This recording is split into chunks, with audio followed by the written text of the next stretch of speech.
आइए हम लोग क्लास 8 के बायो चैप्टर फर्स्ट में हम लोग देखते हैं, जिसमें हम लोगों को पढ़ना है crop production and there management. कैसे क्रॉप का प्रोडक्शन होगा, कैसे उसका मैनेजमेंट किया जाएगा। तो वो तो बात की बात है। पहले हम लोग देखते हैं कि भोजन क्या होता है। भोजन सभी सजीवों के लिए जरूरी है। भोजन के द्वारा हमें ऊर्जा की प्राप्ति होती है। जीवों में वृद्धि विकास के लिए भोजन जरूरी है। अगर हमें संतुलित आहार ना मिले, संतुलित भोजन ना मिले, तो हमें सही वृद्धि नहीं होगी, सही विकास नहीं होगा। इसके लिए हम लोगों के शरीर का सही विकास हो, सही वृद्धि हो, इसके लिए हम लोग किस पे निर्भर हैं? तो भोजन पे निर्भर है। भोजन से ही हमें ऊर्जा की प्राप्ति होती है। और ऊर्जा क्यों आवश्यकता है? ऊर्जा की क्यों आवश्यकता है? तो ऊर्जा के द्वारा हम लोग विभिन्न प्रकार की जैविक विक्रियाएं हमारे शरीर में होती हैं, जैसे पाचन हो गया, श्वसन हो गया और उत्सर्जन हो गया। इन सभी के लिए हमें ऊर्जा की आवश्यकता है। हम लोग देखते हैं कि इस प्राकृतिक में मुख्य रूप से दो प्रकार के सजीव पाए जाते हैं। एक वैसे होते हैं जो स्वपोषी होते हैं, एक वैसे होते हैं जो परपोषी होते हैं।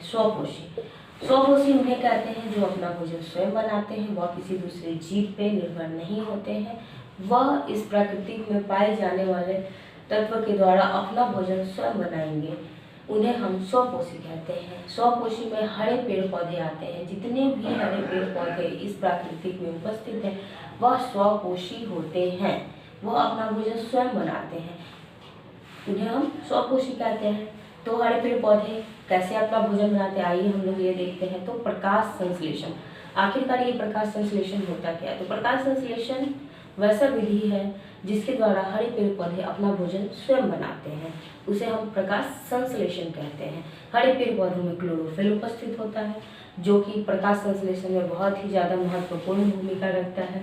इसके बाद हम लोग देखते हैं कि जल और कार्बन डाइऑक्साइड की भी आवश्यकता होती है प्रकाश संश्लेषण में। और प्रकाश संश्लेषण है तो प्रकाश की तो आवश्यकता होगी। तो प्रकाश की कौन सी प्रकाश की आवश्यकता होती है? तो सूर्य प्रकाश, सनलाइट की आवश्यकता होती है। ठीक है। तो आखिरकार पेड़ पौधे अपने अंदर ये सारे तत्व लेंगे कैसे? तो कार्बन डाइऑक्साइड और सूर्य प्रकाश, यह पत्तियों में पाए जाने वाले रंध्र के द्वारा पेड़ के अंदर, पौधे के अंदर आता है।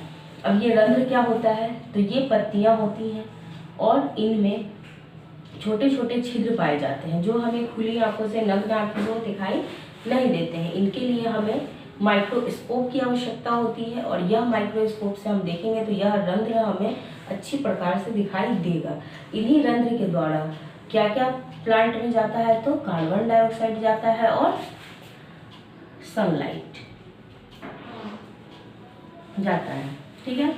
उसके बाद जल पौधों की जड़ों के द्वारा जाता है। किसके द्वारा? तो जाइलम के द्वारा। और क्लोरोफिल मुख्य रूप पौधे की पत्तियों में पाया जाता है। यह सभी मिलके क्या करते हैं? तो प्रकाश संश्लेषण करते हैं और भोजन का निर्माण करते हैं। प्रकाश संश्लेषण मुख्य रूप से पत्तियों में होता है, इसलिए पत्तियों को हम लोग पौधों का रसोई घर भी कहते हैं, कॉमन भाषा में, सामान्य भाषा में। पौधे अपना भोजन किस रूप में बनाते हैं? पौधे अपना भोजन ग्लूकोज के रूप में बनाते हैं। और क्या मुक्त करते हैं? तो O2 मुक्त करते हैं। और कुछ बचा हुआ वाटर को भी क्या करते हैं? पानी को भी क्या करते हैं? H2O को भी बाहर करते हैं। तो यह था स्वपोषी के बारे में। अब आगे हम लोग देखते हैं परपोषी। तो वैसे जितने भी जीव जंतु हैं जो पेड़ पौधे या अन्य जीव जंतु पर निर्भर होते हैं अपने भोजन के लिए, अपनी ऊर्जा के लिए, उन्हें हम परपोषी कहते हैं।